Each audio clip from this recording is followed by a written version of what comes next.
Hello बच्चों, स्वागत है आपका आपके अपने YouTube channel math with Savita Deswal और मैं हूं सविता देसवाल। बेटा आज इस वीडियो में हम करेंगे कक्षा 9th का प्रश्नावली 12.2 और 1 से 3 प्रश्न हम क्योंकि पहली वीडियो में कर चुके हैं तो इसमें हम करेंगे प्रश्न 4 से। तो देखते हैं बेटा प्रश्नावली 12.2 का प्रश्न नंबर 4। इसमें ये क्या कहता है, एक त्रिभुज और एक समानांतर चतुर्भुज का एक ही आधार है और क्षेत्रफल भी एक ही है। यदि त्रिभुज की भुजाएं 26 सेंटीमीटर, 28 सेंटीमीटर और 30 सेंटीमीटर हैं, तो समानांतर चतुर्भुज 28 सेंटीमीटर के आधार पर स्थित है, तो उसकी संगत ऊंचाई ज्ञात कीजिए। अब इन्होंने क्या कहा है कि एक त्रिभुज है, 28 सेंटीमीटर इसकी एक भुजा है, ए बी सी मान लिया त्रिभुज है और इसकी तीनों भुजाएं दे रखी हैं 26, 28 और 30 सेंटीमीटर। ये 26 सेंटीमीटर है, ये 30 सेंटीमीटर है और ये 28 सेंटीमीटर है। फिर ये कहता है कि 28 सेंटीमीटर आधार पर ही एक समानांतर चतुर्भुज बना हुआ है। मान लिया हमने ये समानांतर चतुर्भुज बना देते हैं हम। इस समानांतर चतुर्भुज पर अगर हम ये वाला समानांतर चतुर्भुज लेंगे तो क्या होगा, ये 26 हो जाएगी, ये भी 26 हो जाएगी, लेकिन ऐसा तो इन्होंने कुछ नहीं कह रखा। तो हम क्या करेंगे, हम इसकी बजाय नीचे की तरफ बना देते हैं, क्योंकि आधार सेम है ना दोनों का। ठीक है, तो कितना हो जाएगा 28 सेंटीमीटर, ये भी हो जाएगी 28 सेंटीमीटर और ये अब हमें नहीं पता। फिर ये क्या कहता है कि त्रिभुज का क्षेत्रफल और इस समानांतर चतुर्भुज का क्षेत्रफल बराबर है, समान है। इसको आप किसी भी तरीके से बना सकते हैं, आप नीचे की तरफ भी बना सकते हैं, आप इसको ऐसे भी बना सकते थे। ये मैं समझा दूं, कहीं बच्चे कंफ्यूज हो जाए। सिर्फ क्या कहा है कि आधार जो है वो 28 सेंटीमीटर रहना चाहिए। इस त्रिभुज का और इस समानांतर चतुर्भुज का कई बच्चों को क्या होता है कि नीचे वाले को ही वो आधार समझते हैं, इसलिए ताकि उनको कंफ्यूजन ना हो तो आप भी ये आकृति बना सकते हैं। ए बी सी, ये डी ले लेते हैं और ये ई ले लेते हैं। अब दोनों का आधार बराबर है और दोनों का क्षेत्रफल भी बराबर है। हमें क्या निकालना है, हमें इस बी सी ई डी समानांतर जो चतुर्भुज है इसकी ऊंचाई ज्ञात करनी है। तो सबसे पहले हम क्या करते हैं, त्रिभुज ए बी सी का क्षेत्रफल ज्ञात करते हैं। क्योंकि इसकी तीनों भुजाएं हमारे पास हैं तो हम हीरोन सूत्र से जो है त्रिभुज ए बी सी का क्षेत्रफल निकालते हैं। त्रिभुज ए बी सी का क्षेत्रफल क्या हो जाएगा, एबीसी का क्षेत्रफल फॉर्मूला क्या था हमारे पास, हीरोन का एस माइनस ए इंटू एस माइनस बी और इंटू एस माइनस सी और इस पूरे का वर्ग। एस क्या था, एस था हमारा अर्ध परिमाप, यानी कि तीनों भुजाओं का योग बटे 2। तो पहले एस निकाल लेते हैं बेटे। एस क्या हो जाएगा, 26 जमा 30 जमा 28 और बटे 2। इनको जोड़ेंगे तो 8 और 6 14, एक हासिल हो गया, 3 और 3 6 और 2 8 और बटे 2। 2 से काटेंगे तो 2 चौके 8 और 2 दूनी 4, तो s का मान हो जाता है 42। तो क्षेत्रफल निकालने के लिए हमें क्या करना था, s का मान रखेंगे गुना में s, यानी जो 42 आया है उसमें से पहली भुजा को घटाओ, 42 में से 26 जाएगा तो कितना बचेगा, 12 में से 6 गए 6 और यहाँ बचेगा 3, 3 में से 2 गया 1। फिर 42 में से 30 को घटाएंगे तो 12 और फिर 42 में से 28 को घटाएंगे तो 12 में से 8 गए 4 और 3 में से 2 गया 1। ठीक है, अब हम क्या करेंगे, 42 को लिख लेंगे 7 छिके 42। 16 को पता ही है, हम 4 गुना 4 लिख सकते हैं। 12 को लिख लेंगे 6 गुना 2 और 14 को लिख लेंगे 7 गुना 2। मैंने ऐसा क्यों किया बेटा, हमारे पास दो तरीके होते हैं, या तो इन सब की गुना करके उसका वर्गमूल निकालें या फिर इसको टुकड़ों में तोड़ लो ताकि हमारे पास दो दो के पेड़ बन जाएं। देखो 6 2 बार आ गया, 4 2 बार आ गया, 7 2 बार आ गया और 2 भी 2 बार आ गया। तो अब हमें कैलकुलेशन आसान रहेगी। तो इसका वर्गमूल कितना आ जाएगा, एक 7 बार निकल जाएगा, एक 6 एक 4 और एक 2, सभी आ गए। तो कितना हो जाएगा 7 छिके 42, 42 दूनी 84 और 84 को 4 से गुना करेंगे तो 4 चौके 16 और 4 अट्ठे 32 और 1 33, तो 336 और किसमें था सेंटीमीटर में, सेंटीमीटर स्क्वायर। ये क्या आ गया हमारे पास, ये आ गया त्रिभुज ए बी सी का क्षेत्रफल। और इन्होंने क्या कहा शर्त के अनुसार कि जितना क्षेत्रफल त्रिभुज ए बी सी का है उतना ही बी डी सी ई और सी का है। तो हमें ये पता है समानांतर चतुर्भुज के क्षेत्रफल का फार्मूला क्या होता है, 1/2 गुना आधार और गुना ऊंचाई। अब ऊंचाई का हमें पता नहीं इसकी क्या है, हम ऊंचाई इसकी ये ले लेते हैं और इसकी ऊंचाई को हम h ले लेते हैं। तो चतुर्भुज क्या नाम था, BCED, BCED का क्षेत्र कितना है 336। और इसके चतुर्भुज के क्षेत्रफल का फार्मूला क्या होता है, समानांतर चतुर्भुज के 1/2 गुना आधार और गुना ऊंचाई को h ले लेते हैं और वो किसके बराबर रख देते हैं 336 के बराबर। तो वहां से h का मान क्या आ जाएगा 336। अब इधर जो नीचे है वो ऊपर चला जाएगा और जो ऊपर है वो नीचे आ जाएगा। 28 ऊपर था गुना में था तो ये दाईं तरफ जाके भाग में आ जाएगा। 2 से कट करेंगे तो 2 एकम 2, 2 चौके 8। अब इसको करेंगे हम 14 से करेंगे तो 14 दूनी 28 और भाई ये बच जाएंगे, ठीक है 14 दूनी 28 ना सॉरी 14 एकम 14, ये ऊपर 14 दूनी 28 और 5 बच गए, 14 चौके 56, तो ऊपर आ गया 24। तो h का मान आ जाता है हमारा 24 सेंटीमीटर। और हमें निकालना भी क्या था, इसकी ऊंचाई निकालनी थी।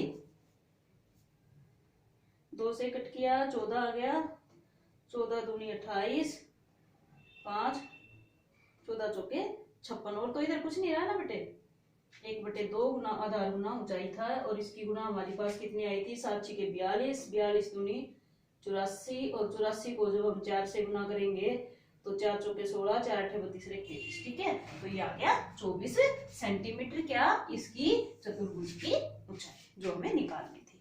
अब देखते हैं हम नेक्स्ट क्वेश्चन। नेक्स्ट क्वेश्चन में क्या कहता है,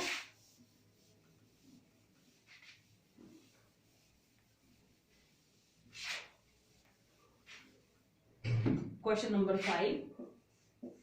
इसमें है एक चतुर्भुज आकार घास के खेत में 18 गायों के चरने के लिए घास है। यदि इस समचतुर्भुज की प्रत्येक भुजा 30 मीटर है और बड़ा विकर्ण 48 मीटर है। देखो पहले हम क्या करते हैं, एक समान समचतुर्भुज बनाते हैं। समचतुर्भुज किसको कहते हैं, जिसकी चारों भुजाओं की लंबाई समान होती है। तो ABCD हमारे पास एक समचतुर्भुज है। इस समचतुर्भुज की प्रत्येक भुजा की लंबाई कितनी है 30 सेंटीमीटर है, 30 मीटर। तो इसकी चारों भुजाएं क्या हो जाएंगी 30-30 मीटर की हो जाएंगी। और बड़ा विकर्ण जो है, बड़ा विकर्ण कौन सा होगा, जो लंबा है, यानी AC हमारा कितना दे रखा है, ये है 48 मीटर। तो ये भी 30 थी और ये भी 30 थी, सारी भुजाएं क्योंकि इसकी समान होती हैं। बड़ा विकर्ण 48 मीटर है। तो प्रत्येक गाय को चरने के लिए इस घास के खेत का कितना क्षेत्रफल प्राप्त होगा। तो क्या करेंगे बेटा, पहले हम इस चतुर्भुज का क्षेत्रफल निकालेंगे और इस पूरे का जो क्षेत्रफल है वो कितनी गायों के लिए है, 18 गायों के लिए है और हमें निकालना है एक गाय का। तो पहले हम क्या करेंगे, इस समचतुर्भुज का क्षेत्रफल निकालते हैं। हमें ये पता है कि समचतुर्भुज का जो विकर्ण होता है वो उसको बराबर क्षेत्रफल वाले दो त्रिभुजों में विभाजित करता है। तो हम हीरोन सूत्र से क्या करेंगे, केवल एक त्रिभुज का क्षेत्रफल निकालेंगे, उतना ही दूसरे त्रिभुज का क्षेत्रफल भी आ जाएगा। तो पहले हम त्रिभुज ABC का क्षेत्रफल निकालते हैं। त्रिभुज ABC का क्षेत्रफल निकालने के लिए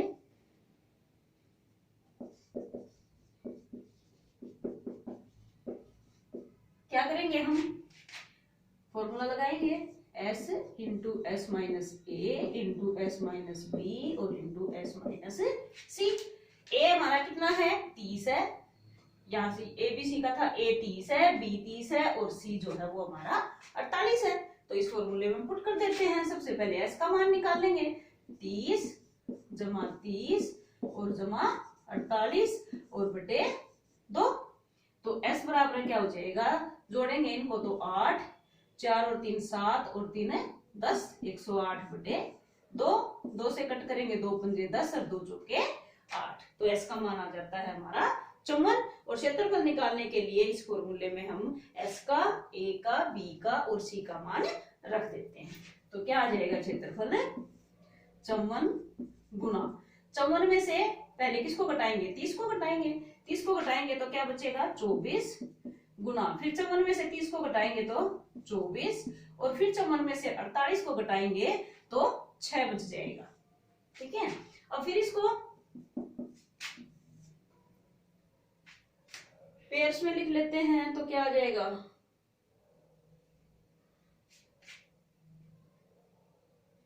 27 दूनी 54, चलो इसको 27 लिख लेते हैं। 27 गुना में, या फिर 9 छीके 54, 9 लिख लेते हैं बेटा, वो और बीजी रहेगा। इसको लिख लेते हैं 9 गुना में 6, 9 छीके 54, 24 क्योंकि पहले से ही 2 बार है, और इसको 6 रहने देते हैं। अब 9 को क्या लिख सकते हैं 3 गुना 3, 6 यूं का यूं, 24 यूं का यूं, क्योंकि हमें तो 2-2 के पेयर बनाने हैं, 2-2 के युग्म बनाने हैं, जोड़े बनाने हैं। देखो 3 2 बार आ गया, 6 2 बार आ गया और 24 भी 2 बार आ गया। तो हमारा इसका वर्गमूल कितना आ जाएगा, एक 3 बाहर निकल जाएगा, एक 6 बाहर निकल जाएगा और एक 24 बाहर निकल जाएगा। तो वो क्या आ जाएगा, त्रिभुज एबीसी का क्षेत्रफल आ जाएगा,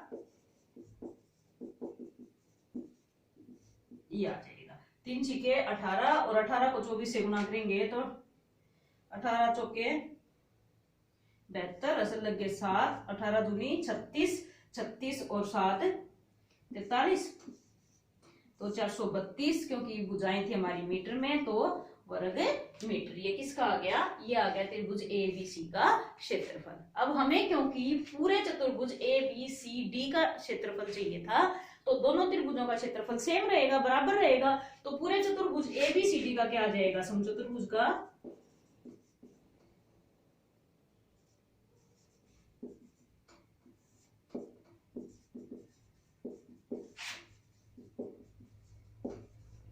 दो गुना में 432, यानी कि 2 दूनी 4, 2 तिया 6 और 2 चौके 8 वर्ग मीटर। अब जो 864 वर्ग मीटर क्षेत्रफल है वो है 18 गायों के घास चरने के लिए। अब इन्होंने पूछा है कि एक गाय के घास चरने के लिए कितने क्षेत्रफल की आवश्यकता होगी, या एक गाय को कितना क्षेत्रफल मिलेगा। तो 18 गायों के लिए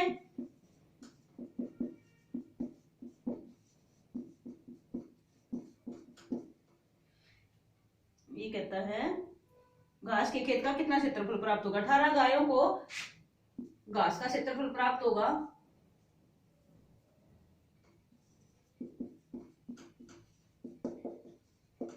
कितना 864 वर्ग मीटर।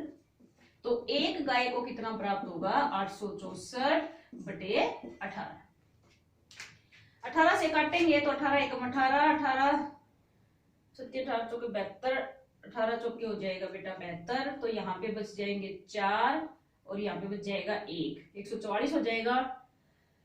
18 पंजे 90, 18 छिक्का 108, 18 अट्ठे 144। तो ये हो जाएगा एक गाय के लिए 48 वर्ग मीटर क्षेत्रफल जो है वो एक गाय के लिए उपलब्ध होगा, क्योंकि 864 पूरे चतुर्भुज का क्षेत्रफल था जो कि 18 गायों के लिए था, और एक गाय के लिए क्या हो जाएगा, इसको 18 से विभाजित कर देंगे तो हमारे पास 48 वर्ग मीटर क्षेत्रफल जो है वो आ जाएगा। अब देखते हैं बेटा अगला क्वेश्चन।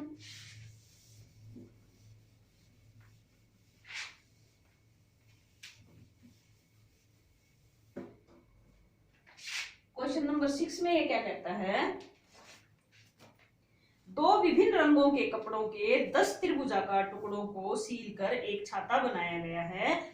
प्रत्येक टुकड़े के माप 20 सेंटीमीटर, 50 सेंटीमीटर और 50 सेंटीमीटर हैं।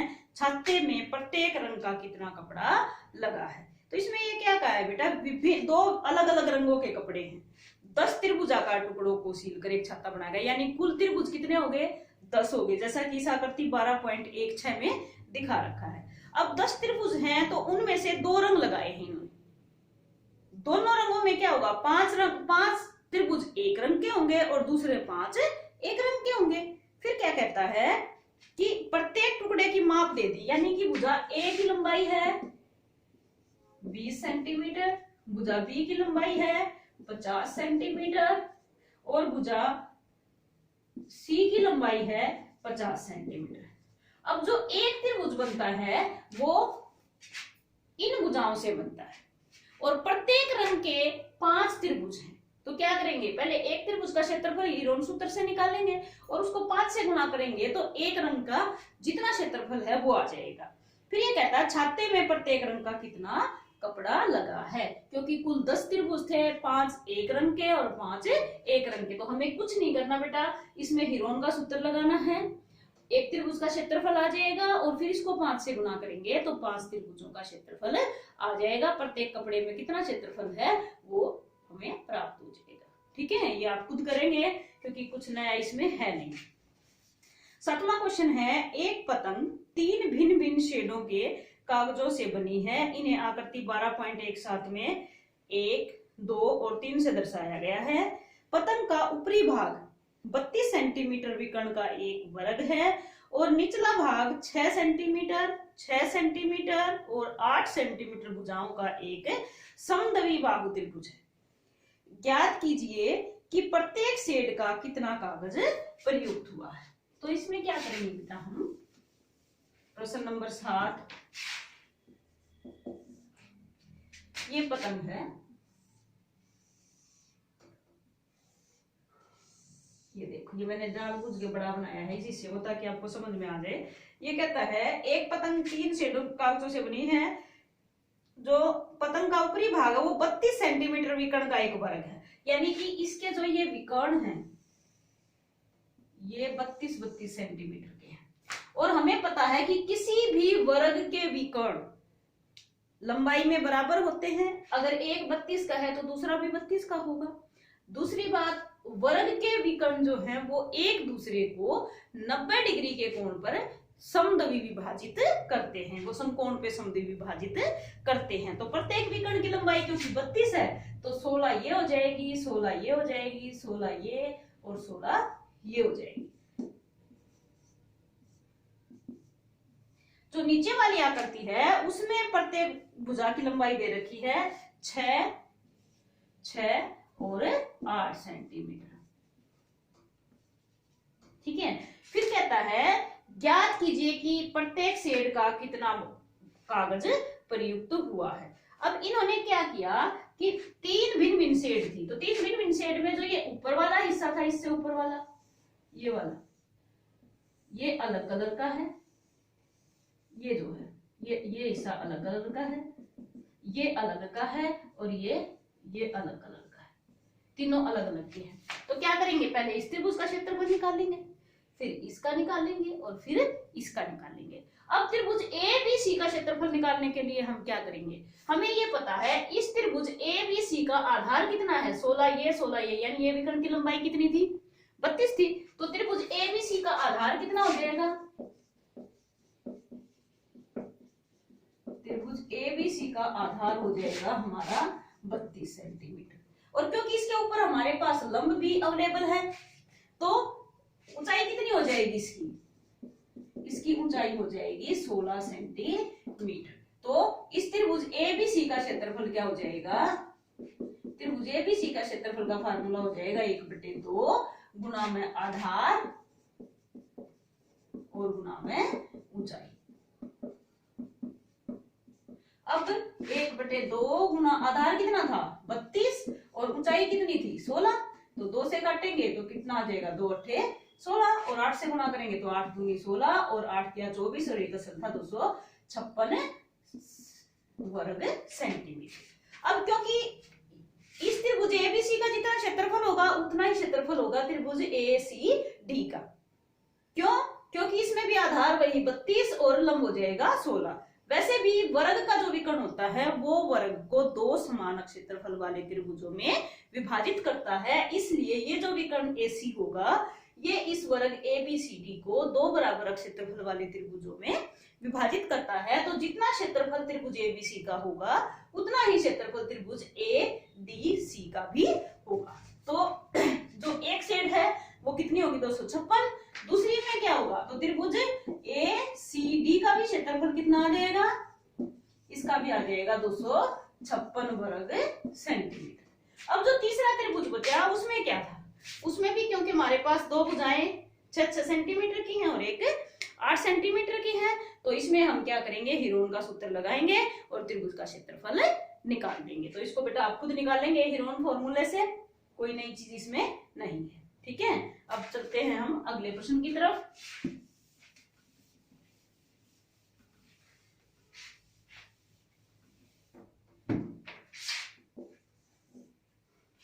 प्रश्न नंबर 8 है, फर्श पर एक फूलों का डिजाइन 16 त्रिभुजाकार टाइलों से बनाया गया है, जिनमें से प्रत्येक की भुजाएं 9, 28 और 35 सेंटीमीटर है।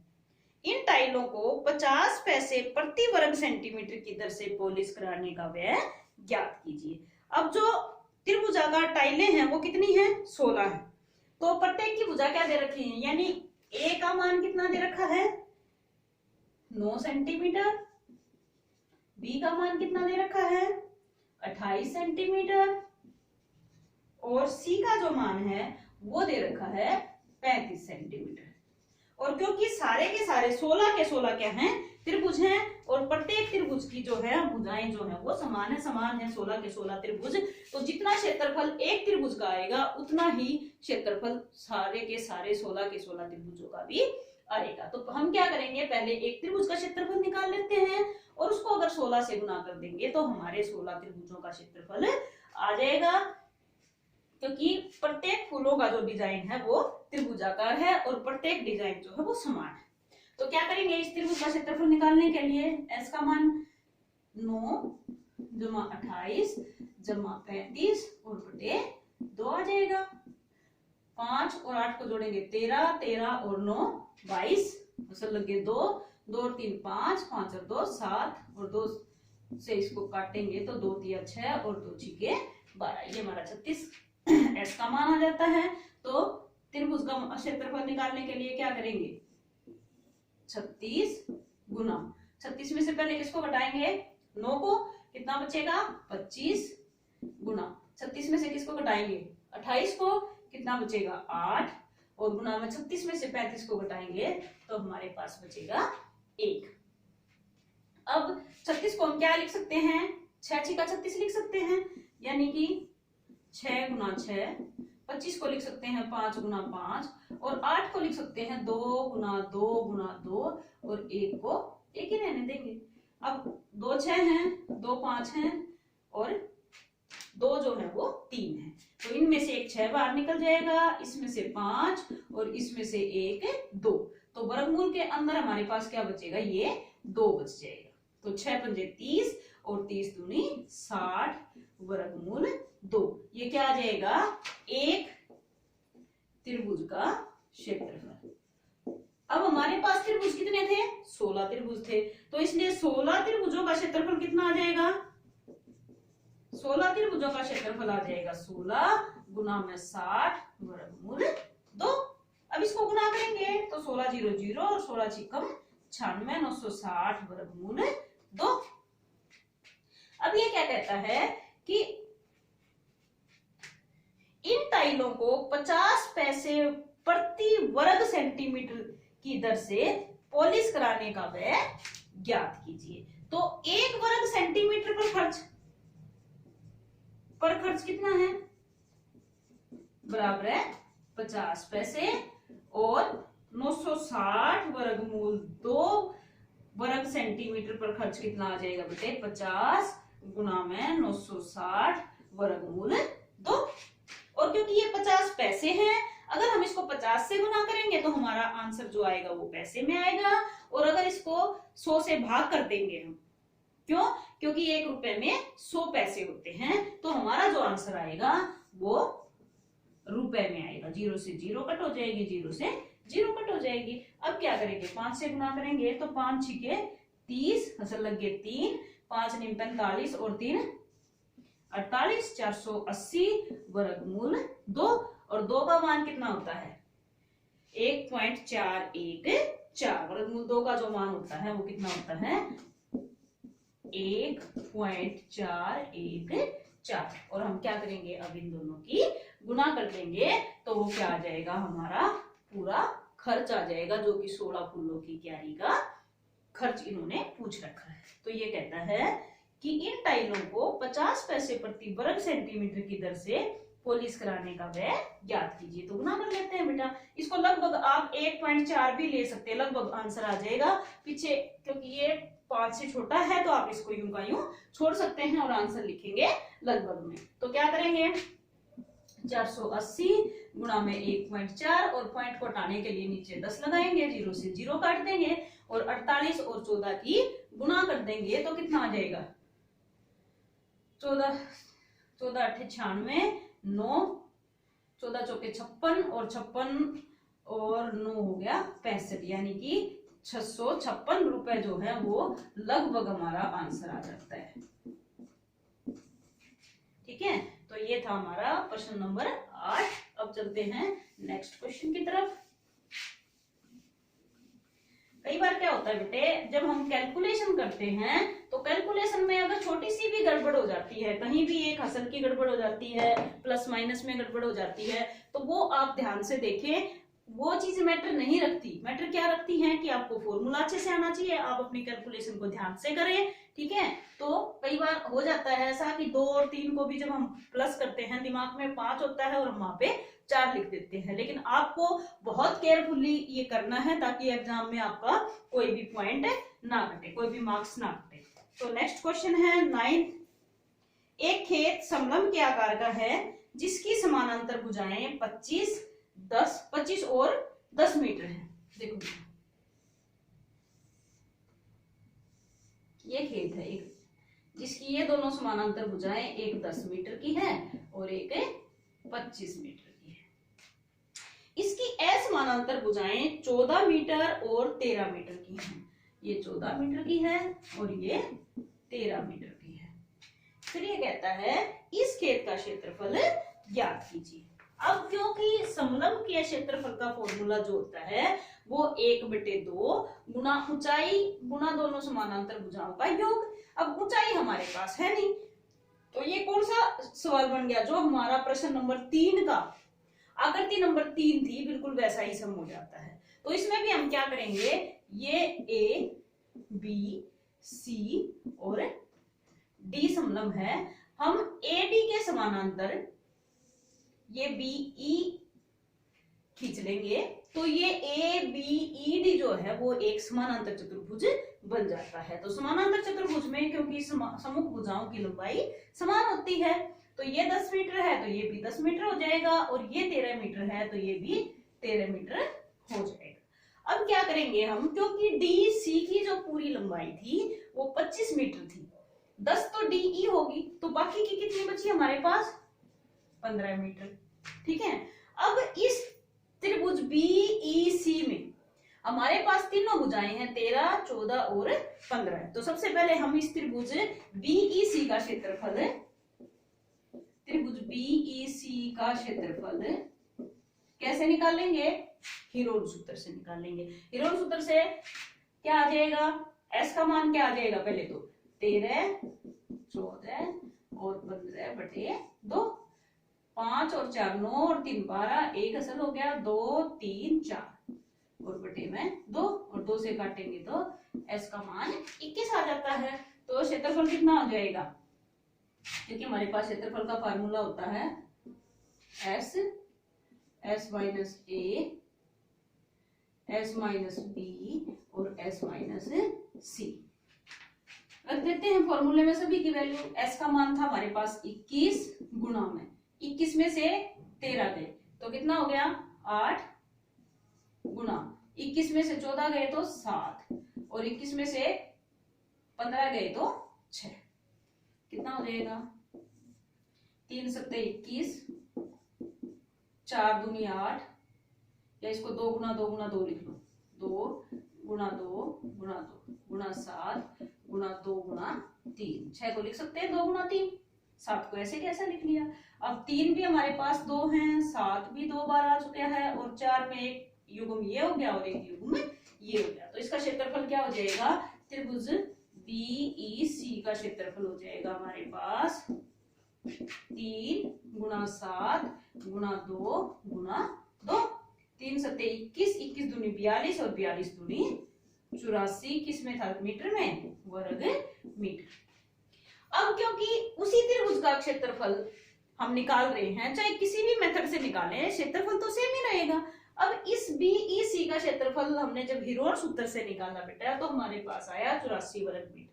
अगर इसी BEC त्रिभुज का क्षेत्रफल हम 1/2 गुना आधार गुना ऊंचाई के मेथड से निकालते हैं तो भी सेम ही रहेगा। अब ऊंचाई क्योंकि हमारे पास नहीं है, तो हम क्या करते हैं, इसके ऊपर एक लंब डाल लेते हैं जिसका नाम हम BF रख लेते हैं। ये आपको थोड़ा सा टेढ़ा लग रहा होगा, इसको बिल्कुल सीधा डाल दो आप यहाँ,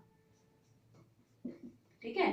तो अब त्रिभुज BEC का क्षेत्रफल जो है किस मेथड से निकालेंगे हम? 1/2 गुना आधार, आधार कितना है? 15, और ऊंचाई को हमने h मान लिया है, जो BF है उसको हम h मान लेते हैं। तो ये किसके बराबर रख देंगे? 84 के बराबर। तो h का मान कितना आ जाएगा? 84। 15 ऊपर था तो नीचे चला जाएगा, और 2 नीचे था तो ऊपर चला जाएगा। अब 3 से कट करेंगे तो 3 पंजे 15, 3 दूनी 6, 3 अठे 24, और 2 से गुना करेंगे तो 2 अठे 16, 1 2 दूनी 4 और 1 5, 56/5 आ जाएगा। और इसको जब 5 से कट करेंगे तो 5 एकम 5, 5 एकम 5 और 5 दूनी 10, यानी 11.2 मीटर जो है वो हमारी ऊंचाई आ जाएगी। अब जो ये समलंब था हमारा ABCD, इसका क्षेत्रफल निकालने के लिए हम फॉर्मूला लगा देंगे। अब क्या करेंगे, समलंब ABCD का क्षेत्रफल कितना आ जाएगा? 1/2 गुना H गुना B1 जमा B2। यहाँ पे H क्या होता है? ऊंचाई होती है। B1 और B2 क्या होते हैं? बेस 1 और बेस 2 होते हैं, यानी जो दोनों समानांतर भुजाएं हैं उन दोनों की लंबाई का माप होता है। तो इसमें वैल्यू पुट कर देते हैं बेटे। 1/2 गुना ऊंचाई कितनी आई थी? 11.2, और गुना में B1 जमा B2 यानी 10 जमा 15। क्या करेंगे, इसका पॉइंट हटा के हम नीचे 10 लगा सकते हैं। तो 1/2 गुना 112/10, और गुना 10 और 15 को जोड़ेंगे तो 25 आ जाएगा। 5 दूनी 10, 5 पंजे 25, 2 से कट करेंगे 2 पंजे 10, 2 छीके 12, फिर 2 से कट करेंगे 2 दूनी 4 और 2 अठे 16, और 28 और 5 की गुना करेंगे तो 5 अठे 40, 4 असल के हो जाएंगे, 5 दूनी 10 और 4 14 हो जाएगा। और ये किस में था? मीटर में था, तो वर्ग मीटर जो है वो हमारे इस समलंब ABCD का क्षेत्रफल आ जाएगा। तो बेटा उम्मीद है आपको ये एक्सरसाइज समझ में आई होगी। आप कमेंट सेक्शन में जरूर बताएं कि आपको कैसा समझ में आता है। अभी तक जिस बच्चे ने भी चैनल को सब्सक्राइब नहीं किया है, सब्सक्राइब जरूर करें, बेल आइकन को दबाना न भूलें, ताकि कोई भी मैं वीडियो बनाऊं तो नोटिफिकेशन आप तक पहुंच जाए। चलो बाय बेटा।